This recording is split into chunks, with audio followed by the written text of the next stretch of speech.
Təsəvvür edin ki, dünyanın yaradılışı haqqında bildiyimiz ən fundamental hekayələrdən biri əslində kosmos və planetlərdən deyil, Ha? qədim cəmiyyətlərin sosial quruluşundan, onların qurban rituallarından və hakimiyyət mübarizəsindən bəhs edir. Məsələ. Bugün sizə təqdim etdiyimiz mənbələr məhz bu radikal iddia üzərində qurulub.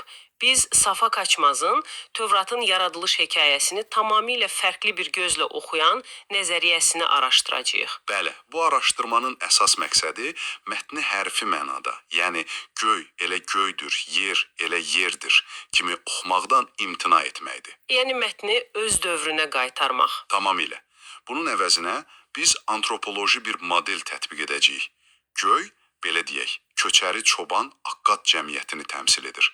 Yer isə oturaq əkinci Sümer cəmiyyətini. Bu baxış bucağı bizə göstərir ki, bu dini mətnlər sadəcə inanc sistemi deyil, Həm də bir sosial sənətdir. yəni eyni zamanda Mezopotamiyadakı bu iki böyük toplum arasındakı mürəkkəb münasibətləri, ittifaq qaydalarını və hətta qurban rituallarının xəritəsini təsvir edən bir sənətdir. Yaxşı, bu çox cəsarətli bir başlanğıcdır. Deməli biz kosmoloji bir hekayəyə yox, qədim bir sosial müqaviləyə baxırıq. Tam olaraq. Əgər belədirsə, bu müqavilənin maddələri haradadır? Yəni nəzəriyyə bu kodu sındırmağa haradan başlayır? İlk və ən fundamental açar hekayədəki canlılardır. Mətnin təsnifatı ilk baxışdan çox sadə görünür. Bəli, quşlar, balıqlar, heyvanlar. Amma nəzəriyyəyə görə bu bioloji bir təsnifat deyil. Bu qədim bir cəmiyyətin sosial xəritəsidir. Hər bir canlı növü əslində fərqli bir insan qrupunu, bir totemi təmsil edir. Yəni bu bir növ qədim kas sistemidir, amma heyvan adları ilə kodlaşdırılıb. Bu çox maraqlıdır. Gəlin detallara enək. Məsələn, quşlar. Onlar bu iyerarxiyanın harasındadır? Tamamilə doğrudur. Gəlin quşlardan başlayaq. Mətndə təsadüfən göydə uçan quşlar ifadəsi xüsusi vurğulanır. Hə, yəni yerdəki quşlardan fərqli olaraq. Məhz elə. Bizim antropoloji modelimizdə göy hansı cəmiyyəti təmsil edirdi? Çoban, köçəri Akkad cəmiyyətini. Deməli, uçan quşlarda göyə, yəni hakim sinif olan akkadlara aid insan qruplarının totemi olur? Aydındır. Onlar iyerarxiyanın zirvəsindədirlər. Bəli. Anladım. Heyvanın yaşadığı yer, göy, yer, dəniz, onun mənsub olduğu sosial qrupun statusunu və kimliyini müəyyən edir. Bu məntiqlə yerdəki heyvanlar da Sumerlərlə bağlı olmalıdır. Bəs onların öz aralarında bir bölgü varmı? Əlbəttə var. Mətndə vəhşi heyvanlar, ev heyvanları, sürünənlər deyə ayrılır. Bəli, bu da Sumer cəmiyyətinin daxili iyerarxiyasıdır. Hər biri fərqli bir sosial təbəqəni göstərir. Məsələn, vəhşi heyvanlar. Onlar kimlərdir? Onlar daha çox müstəqil, mərkəzi hakimiyyətə, yəni Akkadlara tam tabe olmayan, özünü idarə edən, döyüşkən əkinçi qruplarını təmsil edir. Ev heyvanları isə Daha itaətkar olanlar? bəli, mərkəzi məbədin, yəni Akkad idarəçiliyinin nəzarəti altında yaşayan, daha oturaq, sistemə tam inteqrasiya olmuş əkinçilərdir. Bəs sürünənlər? Onlar bu piramidanın harasındadır? Onlar ən aşağı pillədədirlər. Sürünənlər ən aşağı statuslu, bəlkə də müharibə əsirlərindən ibarət, ritual olaraq axtalanmış və ya tamamilə tabe edilmiş insan qruplarını ifadə edir. Deməli, cəmiyyətin ən hüquqsuz təbəqəsi. Bəli, deməli əlimizdə belə bir tablo var. Göydəki Akkad quşları, yerdəki müstəqil və tabe olmuş Sümer heyvanları və ən altda olan sürünənlər. Yaxşı. Digər heyvan qrupları sosial hiyerarxiyada məntiqli görünür. Bəs bu Taynim adlanan böyük dəniz canlıları, bu nəzəriyyə onları necə izah edir? Bax, burada artıq ritualın ən sərt və qaranlıq tərəflərinə toxunuruq. Taninim sözü təkcə balina və ya əjdaha deyil. Yaxşı. Nəzəriyyəyə görə bu termin daha dəhşətli bir funksiyanı təsvir edir. Bunlar insan qurbanlarını qaynar suda bişirərək ritualı icra edən qrupları, bir növ cəhənnəm zəbanilərini təmsil edə bilər. Bir dəqiqə, bu həqiqətən dəhşətlidir. Bəli, dəniz, yəni duzlu və ya isti su birazdan danışacağımız kimi xüsusi bir Akkad qurban ritualının məkanıdır. Deməli, biz sadəcə sosial təbəqələrdən yox, həm də bu təbəqələrin icra etdiyi ritual vəzifələrdən danışırıq. bu bütün hekayəyə tamamilə fərqli bir dərinlik qatır. Yaxşı, heyvanlar aləmini anladıq. Bəs bitkilər? Hə, gələk bitkilərə. Toxum verən ot və meyvəsində toxum olan ağac ifadələri ilk baxışdan çox məsum, belə deyək də, kənd təsərrüfatının bərəkətin təsviri kimi səslənir. Yəqin ki, burada da bir şifrə var. Əlbəttə. Burada dilçilik bizə açar rolunu oynayır. İbrani dilində zera sözünün ikili mənası var. Həm toxum, həm də nəsil, soy, zürriyyət. Aha, deməli sözün ikili mənası var. Bu hər şeyi dəyişir. Tamamilə. Bu iki mənanı birləşdirdikdə mənzərə tamamilə dəyişir. Bu kontekstdə toxum verən ot, hərfi mənada toxum saçan bitki deyil. Yoxsa Nəsil artıran, soyunu davam etdirən, bitki totemli torpağa bağlı cəmiyyətlər, yəni sümmer əkinçiləri. yəni toxum verən ot ifadəsi əslində nəsil verən cəmiyyət üçün bir metafordur.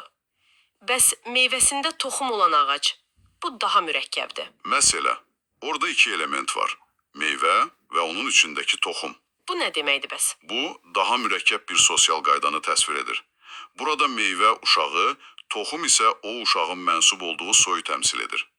Dolayısıyla bu ifadə qədim cəmiyyətlər arasında uşaqların paylaşılması, yəni nəsil davamlılığı ilə bağlı ittifaq qaydalarının mifik təsviridir. Yəni bu bir növ qəbilələr arası övladlığa götürmə və ya evlilik sazişinin mifik təsviridir. Bəli, tam olaraq.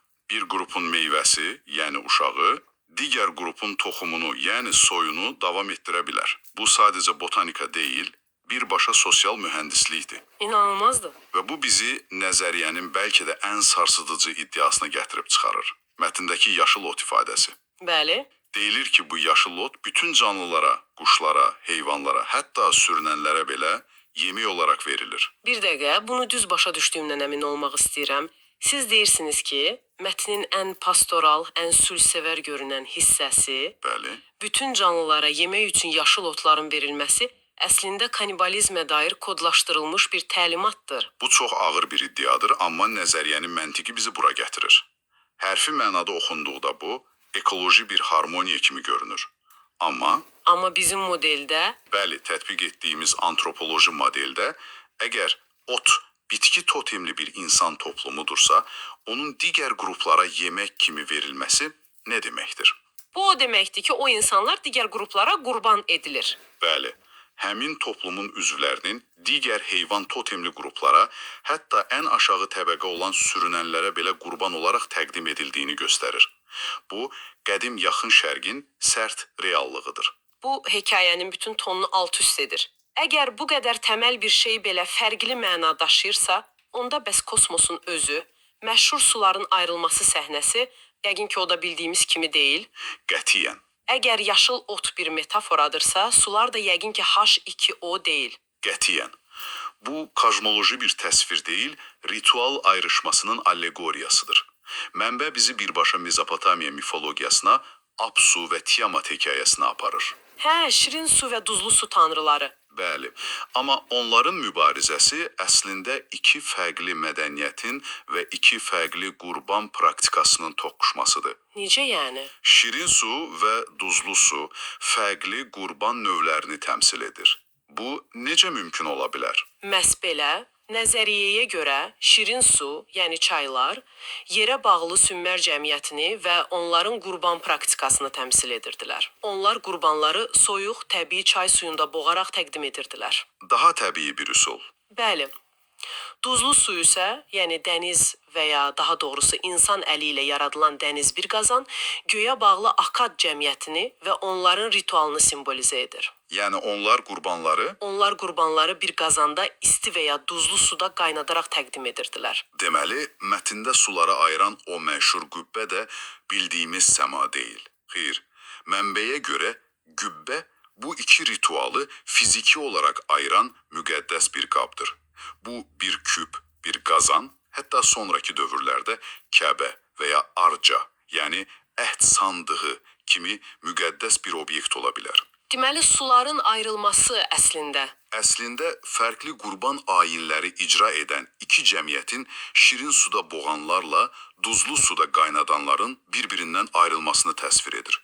Bu kosmik yox, sosial bir nizamlamadır. Əgər bütün bu yaradılış elementləri, heyvanlar, bitkilər, sular əslində fərqli insan qruplarıdırsa, o zaman mətn sonundakı o məşhur cümlə "insan bütün bunlara hökmranlıq etsin" tamamilə yeni bir məna kəsb edir. Söhbət təbiəti fəth etməkdən getmir, elə deyilmi? Qətiyyən. Bu bir biyoloji növün digərləri üzərindəki üstünlüyü deyil. Bu konkret bir insan qrupunun digərləri üzərindəki hakimiyyətinin təsdiqidir. Yəni göysəl çoban Akad toplumunun. Sümerlər üzərindəki hakimiyyəti.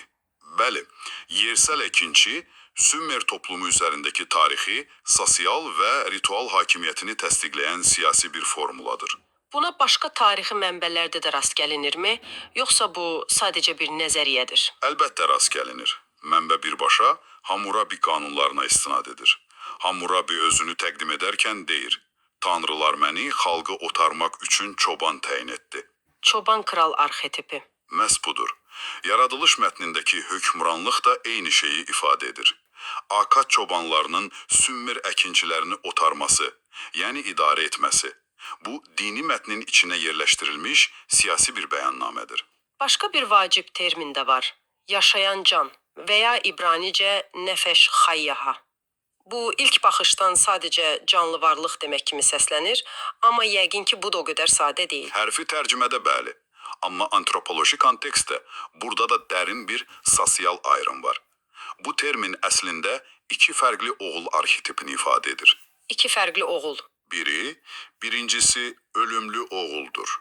Bu, göysəl Akkad cəmiyyətinə aid olan, tanrılara geri verilən, yəni qurban edilən yergani oğuldur. İkincisi isə yaşayan oğul və ya yaşayan candır. Bu, torpağa bağlı Sümer cəmiyyətinə aid olan, qurban edilməkdən xilas edilmiş, bəzən axtalanma yolu ilə həyatı bağışlanmış ilk oğuldur. Mesopotamiyadakı Dumuzi obrazı da məhz bu sağ qalan canı təmsil edir. Deməli bu, ovçu çoban dövrünün qurban edilən oğuz anlayışı ilə əkinçilik dövrünün sağ qalan ilk oğul anlayışı arasındakı böyük tarixi keçidi göstərir. Bu inanılmaz dərəcədə dərindir. Məsələ, hətta mənbə daha da irəli gedərək iddia edir ki, bugün Şiə Ələvi mədəniyyətində insanlar bir-birinə müraciət edərkən istifadə etdikləri can ifadəsi də Doğrudan. bəli, köklərini məhz bu qədim yaşayan sağ qalan can, yəni nəfəş hayyah anlayışından götürür. Bu, millərlə illik bir sosial statusun, bir sağ qalma hekayəsinin dilimizdəki mirası deməkdir. Mən heç vaxt bu sözə bu cür baxmamışdım. Bütün bunlar bizi qaçınılmaz olaraq uşaq qurbanı məsələsinə gətirib çıxarır. Bu çox ağır bir mövzudur, amma nəzəriyyənin mərkəzində dayanır. Bəli, təəssüf ki. Mətndə tez-tez təkrarlanan ilk meyvə, ilk oğul, ilk məhsul kimi ifadələr Tanrıya aiddir. Bu sadəcə bir bərəkət rəmzi deyil, eləmi? Xeyr, deyil. Bu, qədim yaxın şərqin ən qanlı praktikalarından birinin hüquqi ifadəsidir. Lakin burada çox incə bir məqam var. Bu qanunlar əslində minlərlə il davam edən uşaq qurbanı praktikasından qurtulma cəhdini əks etdirir. Bir dəqiqə, bu necə ola bilər? İlk oğul mərimdir demək, onu qurban tələb etmək deyilmi? İlk baxışda elə görünür. Lakin nəzəriyyə bunun tam əksini iddia edir. Bu həmişə anladığımızın tam tərsinə çevrilir. Yəni Tanrı uşaqları tələb etmir, onları xilas edir. Bəli, bu bir sosial islahatdır. Tanrı, cəmiyyət tərəfindən onsuz da qurbanlıq olaraq görülən bu ilk uşaqları mənimdir deyərək, əslində onları insan əlindən alır və öz himayəsinə götürür. Yəni onları qurban edilməkdən xilas edir. Məhz elə. Onu mənə ver əmri, onu başqasına qurban etmə deməkdir.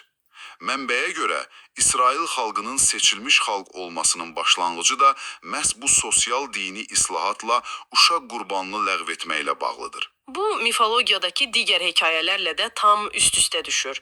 Kronosun öz uşaqlarını yeməsi, İbrahimin oğlunu qurban verməyə cəhd etməsi. Misirdə ilk doğulanların öldürülməsi. Bəli, hamısı eyni mövzu ətrafında fırlanır. Tamamilə. Bütün bunlar eyni arxaik ritualın fərqli təzahürləridir. Hər biri ilk doğulanın qurban edilməsi mövzusu ilə bağlıdır. Tövratdakı hekayələr və qanunlar isə bu qəddar praktikadan çıxış yolunu təsvir edir. Beləliklə, gəlin bu inanılmaz dərəcədə dərin araşdırmanı ümumiləşdirək. Bugün araşdırdığımız mənbələr bizə Tövratın yaradılış hekayəsinə tamamilə fərqli bir pəncərədən baxmağı təklif etdi. Bəli, Deyə bilərik ki, bu, kainatın yaranmasından bəhs edən kosmoloji bir dastan deyil, qədim Mezopotamiyanın iki böyük sivilizasiyası çoban Akkadlar və əkinçi Sümerlər arasındakı sosial müqavilənin xəritəsidir. bəli. Safa Kaçmazın nəzəriyyəsinin əsas nəticələrini bir neçə maddədə cəmləyə bilərik. Birincisi, dini yaradılış hekayələri əslində kosmologiya deyil, onlar sosial nizamı təsvir edən mətnlərdir. İkincisi, heyvan və bitki adları təsadüfi deyil. Bunlar cəmiyyətlərin özlərini təsnif etmək üçün istifadə etdikləri totemik simvollardır. Bir növ qədim dövrün sosial pasportudur. Üçüncüsü, uşaq qurbanı kimi bizim üçün dəhşətli görünən rituallar, toxum, meyvə kimi kənd təsərrüfatı metaforlar arxasında kodlaşdırılıb və məqsəd onları təşviq etmək yox, Əksinə, bunlardan xilas olmağın yollarını göstərməkdir. düzdür. Və nəhayət bu Akkad-Sümer ikiliyi, yəni çoban və əkinçi qarşıdurması, sonrakı dövrlərdə Habil, Qabil, İsa, Adəm, hətta ruh, can kimi bir çox fundamental arxetiplərin yaranmasına zəmin hazırlayıb. Bu, bəşər mədəniyyətinin təməl hekayələrindən birinə çevrilib. Məhz belə. Bu qarşıdurma və onun həlli yolu min illərdir ki, fərqli formalarda yenidən və yenidən yazılır. Sonda sizin üçün bir düşüncə. Mənbəyə görə ilk doğulanın Tanrıya aid olması qanunu əslində uşaq qurbanı praktikasını dayandırmaq üçün bir sosial islahat idi. Əgər bizim sırf mənəvi bir tələb kimi gördüyümüz bu qanun əslində insan qurbanı kimi qəddar bir sosial problemi həll etmək üçün yaradılıbsa, görəsən bugün tamamilə fərqli anladığımız daha hansı qədim qaydaların və hekayələrin arxasında oxşar sosial şifrələr gizlənir? Hansı dəhşətli reallıqları unutmaq üçün onları, metaforaları çevirmişik?